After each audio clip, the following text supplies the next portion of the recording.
Hello student, welcome online classes. कक्षा 12 राजनीति विज्ञान। हम पढ़ रहे थे पर्यावरण। पर्यावरण में हमने संसाधन टॉपिक पढ़ा। उसमें हमने 2-3 संसाधन की बात कर ली थी। इसमें 2 संसाधन और बचे हैं। पहला है खाद्य संसाधन और दूसरा है ऊर्जा संसाधन। आज हम बात करने वाले हैं खाद्य संसाधन की।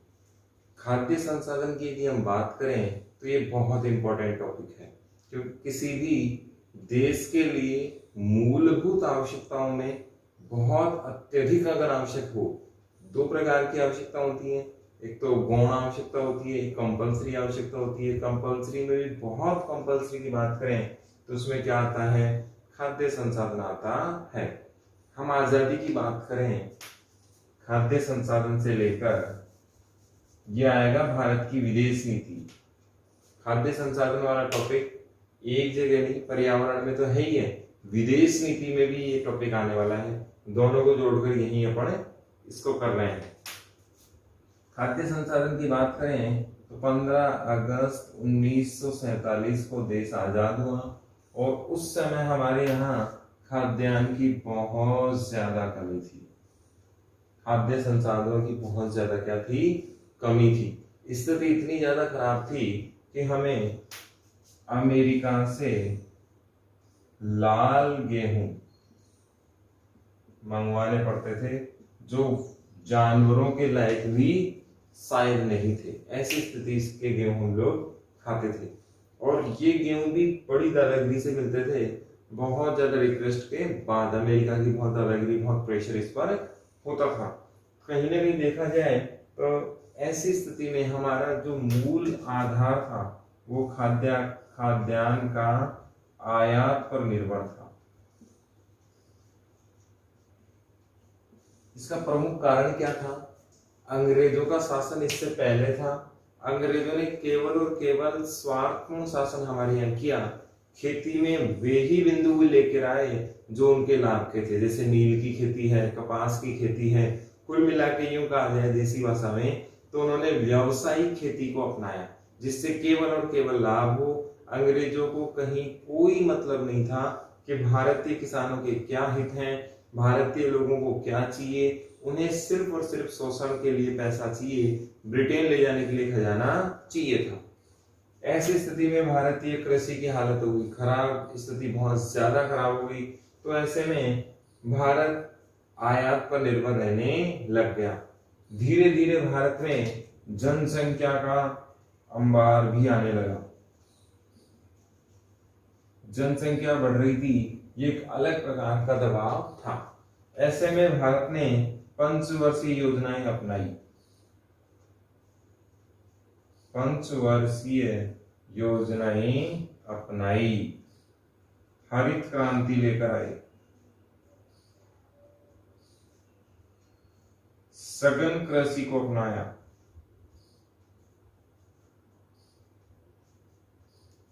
मिश्रित कृषि को अपनाया,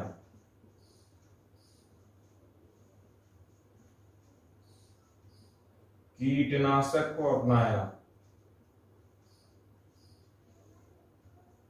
खाद डाले। बहुत सारे काम हमने किए, जिससे हमारा उत्पादन का जो आधार है, कृषि उत्पादन से जो फल मिलने वाला है, जो फसलें मिलने वाली हैं, वो बहुत ज्यादा हमें मात्रा में मिले, जिससे हम इस जनसंख्या की पूर्ति कर पाए। ये हमारे सामने समस्या थी कि हम इस इतनी बड़ी जनसंख्या का किस प्रकार से भरण पोषण कर सकते हैं। हमने यहाँ से पंचवर्षीय योजनाएं शुरू की। आपको पता है पंचवर्षीय योजना आयोग के द्वारा बनाई गई थी और पहली पंचवर्षीय योजना 1951 में लागू की गई थी और ये लागू हुई थी 1 अप्रैल को, क्योंकि हमारा वित्तीय वर्ष 1 अप्रैल से 30 मार्च तक चलता है। तो पहली पंचवर्षीय योजना कब लाई गई? 1951 में। और शुरुआती जो पंचवर्षीय योजनाएं थी, पंचवर्षीय योजना क्या होती हैं? ऐसी योजना जिसमें 5 वर्ष के लिए प्लान किया जाए, यानी कि हम निश्चित 5 वर्षों में इस काम को करेंगे। जैसे एग्जाम्पल के तौर पर देखें तो हम एक बिल्डिंग को बना रहे हैं और पूरी बिल्डिंग एक साथ बन नहीं सकती, इसलिए हिस्से तय किए जाते हैं। पहले ये टारगेट होगा कंप्लीट, फिर ये, फिर ये, फिर ये, फिर ये वाले, इस तरीके से। तो हमने चरणबद्ध तरीके के विकास को अपनाया। यही क्या कहलाई? पंचवर्षीय योजना। पंचवर्षीय योजना नाम इन्हें इसलिए दिया गया क्योंकि इनका जो टाइम पीरियड था वो कितने वर्ष का रखा गया? 5 वर्ष का रखा गया। इसमें लक्ष्य निर्धारित किए गए, कार्य योजना निर्धारित की गई, प्लस इसमें सबसे जो बड़ी बात थी वो समीक्षा भी रखी गई। और इसमें हमें क्या चाहिए, हमें कौन सी चीजें पहले आवश्यक है, उनका भी ध्यान रखा गया।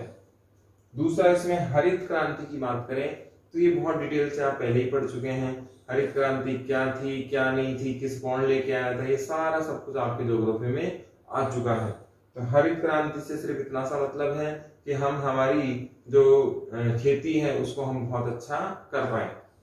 सघन कृषि का मतलब ये हुआ कि हम लोग मल्टीपर्पज कृषि कर पाए और कृषि का विकास बहुत अच्छे से कर पाए। ये भी ज्योग्राफी में बहुत डिटेल से आपने पढ़ लिया है। मिश्रित कृषि, ये भी अर्थशास्त्र में भी आता है और 10th में भी आता है। एक के साथ ज्यादा कृषि करना क्या कहलाता है? मिश्रित कृषि कहलाता है। यानी कि खेती के साथ पशुपालन और अदर एक्टिविटी अगर हम लोग करते हैं तो कौन सी कृषि कहलाती है? मिश्रित कृषि कहलाती है। कीटनाशक की बात हम लोग पहले ही कर चुके हैं, जल वाले बिंदु में भी किया था, जल प्रदूषण में भी किया था, मृदा प्रदूषण में भी हमने किया था। और खाद जैसे यूरिया है, बहुत सारे पोटेशियम है, ये सारे खाद हम लोग डालकर हमारी उर्वरक क्षमता को बढ़ाने में लगे हुए थे। ये सारे काम हमने खाद्य संसाधनों को बढ़ाने के लिए किए। आज का टॉपिक था खाद्य संसाधन। पहले हमने ये देखा कि भारत की स्थिति कैसी थी, फिर हमने देखा कि खाद्य संसाधनों को बढ़ाने के लिए हमने क्या कार्य किए। फिर इसमें सबसे बड़ा कार्य और किया कि हमने छोटे छोटे खेतों को तोड़कर बड़े फार्म हाउस भी बनाए, बड़े खेती बनाए, जिससे लागत में कमी आए, सामूहिक खेती हो और उपजाऊपन क्या हो? ज्यादा, जिससे हमें बेनिफिट्स क्या मिले? ज्यादा। तो इस प्रकार से हमने खाद्य संकट को कमजोर कर दिया और खाद्य संकट पर हम आत्मनिर्भर होने लगे। क्योंकि यदि हमारे पास खाद्य संकट नहीं होता तो हम लोग विकास ज्यादा कर पाते, लेकिन हमारे सामने सबसे बड़ी समस्या क्या थी? खाद्य संकट की थी। इसको राजनीतिक एजेंडे के रूप में देखें तो खाद्य संकट का सामना करने के कारण हमें ना चाहते हुए भी अमेरिका की पॉलिसी का समर्थन करना पड़ता था। ऐसा ही कारगिल युद्ध के समय हुआ। कारगिल युद्ध था 1999 में और इस समय हमारा जो आयात था वो था अमेरिका से। खाद्य आयात कहां से था? अमेरिका से था। जब कारगिल हुआ तो अमेरिका ने हम पर प्रेशर बनाया और उससे पहले जब हमने 1998 और 1974 में जब परमाणु परीक्षण किया,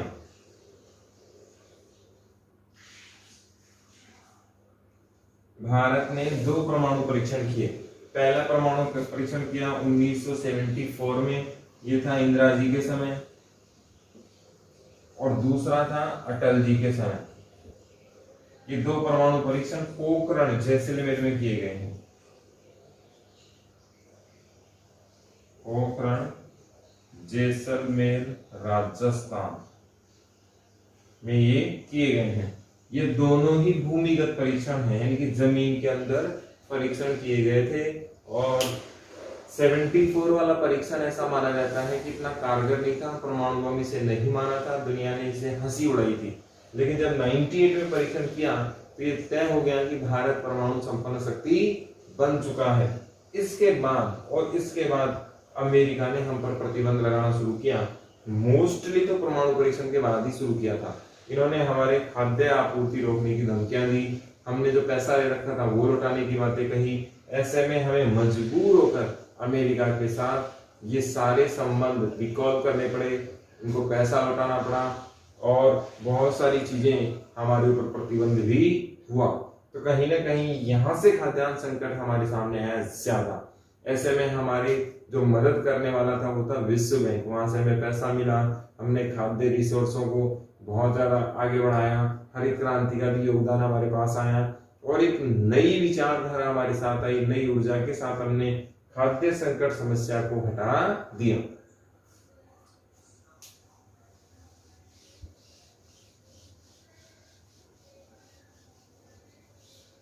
अब यदि वर्तमान की यदि हम बात करें तो वर्तमान में हमारा फोकस क्या क्या है खाद्य संकट पर। पहला फोकस है उत्पादन में वृद्धि, उत्पादन में वृद्धि। फिर 12 माह खेती, पहले केवल एक ही खेती होती थी, फिर 2 पे आए, 3 पे आए, अब 12 के 12 महीने हम लोग खेती करना चाहते हैं। फिर सिंचाई में प्रोग्रेस की है, सिंचाई सिस्टम में प्रोग्रेस की है। पहले हम जानते थे पानी बहुत ज्यादा होता था, खुला पानी हम लोग खेतों में डाल सकते थे। उसके बाद फुहारा सिस्टम आया, अब ड्रॉप सिस्टम आया है, वो पानी की बहुत ज्यादा क्या करता है, बचत करता है। फिर हमने लागत कम की, पहले कृषि में लागत बहुत ज्यादा होती थी क्योंकि इंडिविजुअल छोटे खेत होते थे। अब हमने उनको मिक्स करके बड़े बड़े फार्म, बड़े बड़े खेत बनाए हैं, इससे लागत में क्या आएगी, कमी आएगी। इसके बाद अगर हम और देखें तो खरीदारी भी निश्चित की है, जो फसल होगी उसकी खरीद भी फिक्स की गई है कि जो फसल है वो आएगी उसे मंडी में हम लोग निश्चित न्यूनतम दामों पर हम लोग खरीद लेंगे। तो एक प्रकार से प्रोत्साहन का काम भी हमने किया है। इसके बाद हमने कोल्ड स्टोरेज की बात करें तो वो भी हमने खूब बनाए हैं, जिससे फायदा क्या होगा कि हम फसलों को आसानी से सुरक्षित रख सकते हैं जो खराब होने वाली हैं वो। फिर हमने मंडी पर पहुंचने के लिए आसानी की है, आसानी से कहां पहुंच जाए, मंडी में फसलें पहुंच जाएं, इसकी भी हमने व्यवस्था की है। फिर इसके बाद हमने मृदा टेस्ट का भी काम किया है कि मृदा को टेस्ट कर लिया जाए और खाद्य क्या डालना है या खाद क्या डालना है ये भी हम लोग देख लें उसमें। प्लस यहाँ से लोन की सर्विस भी हमने दी है KCC के रूप में, किसान क्रेडिट कार्ड के रूप में। ये सारे वो चीजें हैं जिससे हम लोग खाद्य संसाधनों को बढ़ाने के लिए प्रयास कर रहे हैं। तो यहाँ पर हमारे 3 बिंदु कंप्लीट होते हैं। पहला, खाद्य संसाधन क्या है, हमारे खाने की जो चीजें हैं, हमारे जो शरीर को ऊर्जा देने वाली चीजें हैं वे क्या हैं, खाद्य संसाधन हैं। भारत जब आजाद हुआ तो स्थिति कैसी थी, बहुत ज्यादा दयनीय स्थिति थी, अकाल जैसी स्थिति थी, खाने पे इंडिपेंडेंट हम लोग नहीं थे। यही कारण था अमेरिका से हमें दबना पड़ता था। अमेरिका से लाल गेहूं आते थे, वो खाने योग्य नहीं थे।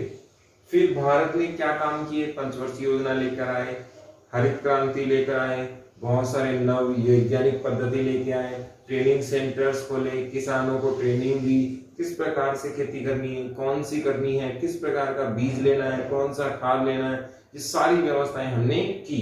फिर हमने इसका राजनीतिक पहलू देखा, परमाणु परीक्षण कब हुए ये भी आपको याद रखना है, अगले टॉपिक में कहीं आएगा ये। और उसके बाद हमारे ऊपर जो प्रतिबंध लगे, खाद्यान्न के संकट हमारे सामने आए, लेकिन हमने अपने आप को स्टेबल रखा और हमने खाद्यान्न संकट को दूर किया। फिर हमने उत्पादन बढ़ाने के लिए, खाद्यान्न संकट को मिटाने के लिए ये सारे कार्य हमने उत्पादन बढ़ाने के लिए किए ताकि उत्पादन में वृद्धि हो, हम आत्मनिर्भर बन सके। 12 माह खेती का काम किया, सिंचाई सिस्टम को अपडेट किया। सिंचाई सिस्टम में सबसे पहले हमने खुला पानी की बात की थी, उसके बाद हम लोग फुहारा सिस्टम लेके आए, अब ड्रॉप सिस्टम चल रहा है और इससे हम लागत में क्या लेके आए, कमी लेकर आए। खरीदारी, जो फसल है उसको खरीदने के लिए निश्चित मापदंड अपनाए गए। कोल्ड स्टोरेज की बात की गई ताकि जो फसल है वो बर्बाद ना हो, आसानी से मंडी तक फसलें पहुंच सके, इसके लिए भी हमने कार्य किए। मृदा के टेस्ट हमने करवाए ताकि जिस जमीन में जिस चीज की कमी हो वही कार्य किया जा सके। अगर पोटेशियम की कमी है तो पोटेशियम ही डाला जा सके। खाद्य की भी हमने व्यवस्था की, लोन भी मिला ताकि किसान बहुत आसानी से आगे बढ़ सके। इसके बाद जो अगला संसाधन है वो है ऊर्जा संसाधन।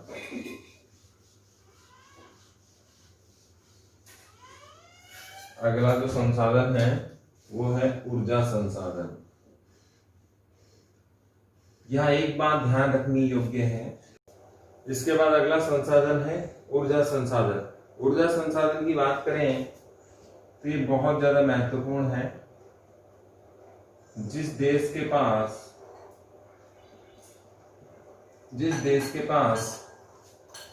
जितनी ज्यादा मात्रा में ऊर्जा की खपत होगी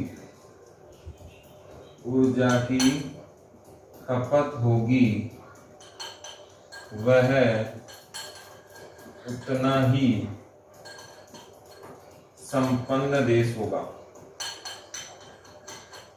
ही संपन्न देश होगा। किसी भी देश का विकसित रूप है या नहीं, विकासशील है, कैसा वो देश है, ये अगर जानना हो तो उस देश के पास ऊर्जा की खपत कितनी है, वह किस मात्रा में ऊर्जा की खपत कर रहा है, या वह एनर्जी लेवल उसका जो यूज करने का है वह क्या है, वो किससे पता लग सकता है ऊर्जा की खपत वो कितनी कर रहा है। इससे ये बात साबित हो जाएगी कि वह देश विकसित है या नहीं। कमजोर देशों के पास तो कहीं ना कहीं प्रॉब्लम हमेशा रही है ऊर्जा की खपत को लेकर, क्योंकि उनके पास ऊर्जा ही नहीं है, और अगर है तो वो परंपरागत रूप वाली है। यदि देश विकसित है तो उसके पास ऊर्जा की खपत होगी ज्यादा। अभी वर्तमान में सबसे ज्यादा ऊर्जा खपत के मामले में अगर कोई देश आ रहा है तो वो कौन है, अमेरिका है। ऊर्जा खपत प्रति व्यक्ति बहुत ज्यादा अमेरिका की आती है। तो जिस देश के पास जितनी ज्यादा मात्रा में ऊर्जा की खपत होगी वह उतना ही विकसित देश कहलाता है। ऊर्जा के संसाधन की बात करें तो ये हमें सबको पता है वह होता क्या है।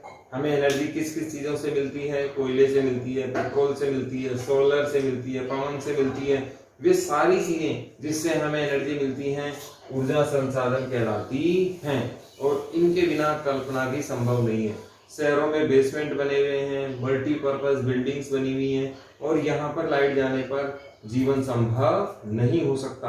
कोल्ड स्टोरेज है, अपने हॉस्पिटल्स हैं, बहुत बड़े बड़े मॉल हैं, मेट्रोज हैं, ये सारी गतिविधियां केवल और केवल ऊर्जा संसाधनों पर आधारित हैं। ऊर्जा संसाधन के दो प्रकार हमें देखने को मिलते हैं। पहला है परंपरागत ऊर्जा स्रोत, और दूसरा है गैर परंपरागत। हम ये सब जानते हैं परंपरागत वे हैं जो सदियों से चले आ रहे हैं। कोयला है, डीजल है, पेट्रोल है, जिन्हें हम खनिज तेल भी कहते हैं। ये सब स्रोत कौन से हैं, परंपरागत हैं। कोयला, डीजल, पेट्रोल, ये सारे के सारे क्या हैं, परंपरागत स्रोत हैं। गैर परंपरागत स्रोत कौन से हैं, ऐसे स्रोत जो अभी हमने इजाद किए हैं, इनका डेवलप होना ज्यादा जरूरी है भविष्य के लिए। इसमें सौर ऊर्जा, पवन ऊर्जा, तापीय विद्युत, परमाणु ऊर्जा, ये सब भविष्य के ईंधन हैं, और अभी ये हमारे रोटेशन में पूरी तरीके से आए नहीं है। अभी इसके हम प्रारंभ भूतकाल की बात करें तो ये भूतकाल में ना के बराबर थे, वर्तमान में एवरेज में है, और भविष्य में बहुत मात्रा में आएंगे। यानी कि ये हमारी परंपराओं से जुड़े हुए नहीं है, इसलिए इसे हम क्या कहते हैं, गैर परंपरागत ऊर्जा स्रोत कहते हैं। सवाल इंपॉर्टेंट है, सवाल आपसे यहाँ से पूछा जाएगा कि परंपरागत ऊर्जा स्रोत क्या है, स्पष्ट कीजिए। तो परंपरागत ऊर्जा स्रोत कौन कौन से हैं, कोयला है, डीजल है, पेट्रोल है, ये सब क्या है, परंपरागत ऊर्जा स्रोत हैं। इसके बाद अगला आएगा गैर परंपरागत ऊर्जा स्रोत कौन कौन से हैं। तो सौर ऊर्जा, पवन ऊर्जा, परमाणु ऊर्जा, ये सारे क्या हैं, गैर परंपरागत स्रोत हैं। अब यहाँ सवाल बनता है अगली स्टेज का सवाल बनेगा, तो ये आएगा भविष्य के ईंधन के को स्पष्ट कीजिए। तो भविष्य के ईंधन ये सब हैं। यहाँ से सवाल आएगा ऊर्जा स्रोत की सुरक्षा क्यों आवश्यक है। तो ऊर्जा स्रोत की सुरक्षा इसलिए आवश्यक है क्योंकि कोयला लिमिटेड मात्रा में है, डीजल लिमिटेड मात्रा में है, पेट्रोल लिमिटेड मात्रा में है और भविष्य में ये नहीं मिलेंगे क्योंकि ये सब खनिज तेल से संबंधित हैं, जमीन से खोद कर निकाले जाते हैं और इनकी मात्रा भी क्या है, निश्चित ही है। तो ऐसे में यदि इनको भविष्य तक लेकर जाना है तो इनकी मात्रा का इस्तेमाल कम करना होगा, इनके यूजेस कम करने होंगे, इनका अल्टरनेट लेना होगा, इनको साथ में इस्तेमाल करना होगा, कुछ ना कुछ साथ जोड़ना होगा ताकि इनकी खपत क्या हो, कम, और इन पर जो फोकस है वो क्या हो, कम से कम हो। यदि ये अति मात्रा में इस्तेमाल किए गए तो हमारे लिए संकट हो जाएगा। तो आज हमने खाद्य संसाधन पढ़ लिए, ऊर्जा संसाधन पढ़ लिए, खाद्य संकट से संबंधित हमने सवाल बने वो है खाद्य संसाधन क्या क्या है, भारत के वर्तमान, जब भारत आजाद हुआ तब खाद्यान्न के संकट किस प्रकार का था, फिर हमने परमाणु के बारे में बात की, भारत ने 2 परमाणु बम परीक्षण किए। पहला परमाणु परीक्षण के बारे में बोर्ड ने सवाल पूछा था कि भारत ने परमाणु परीक्षण पहला कब किया था, 74 में इंदिरा गांधी जी के टाइम, पोखरण, जैसलमेर, और ये भूमिगत परीक्षण था। दूसरा 98, वो भी सेम पोखरण फायरिंग रेंज में हुआ था, ये भी भूमिगत, और ये अटल जी के टाइम में हुआ था।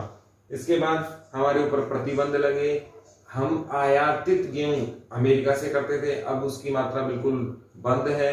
हम आत्मनिर्भर तो नहीं कह सकते लेकिन हमारे पास 10 साल से ज्यादा का स्टोरेज है और बहुत ज्यादा मात्रा में अव्यवस्थाओं के कारण हमारा गेहूं, बहुत प्रकार के खाद्यान्न नष्ट हो जाते हैं, भीग कर, गल कर, प्रोटेक्शन ना करने के कारण, सरकार की गलत नीतियों के कारण, नौकरशाही की अनदेखी के कारण। लेकिन अगर पूरी तरीके से हमारा खाद्यान्न बचा लिया जाए तो हम विदेशों को बहुत ज्यादा मात्रा में आयात कर सकते हैं। फिर ऊर्जा संसाधन को लेकर क्या क्या सवाल बनेंगे, ऊर्जा संसाधन क्या है, टिप्पणी लिखें। किसी भी देश का विकसित होना किस बात पर निर्भर करता है, ऊर्जा की खपत कितनी हो रही है, इस बात पर निर्भर करता है।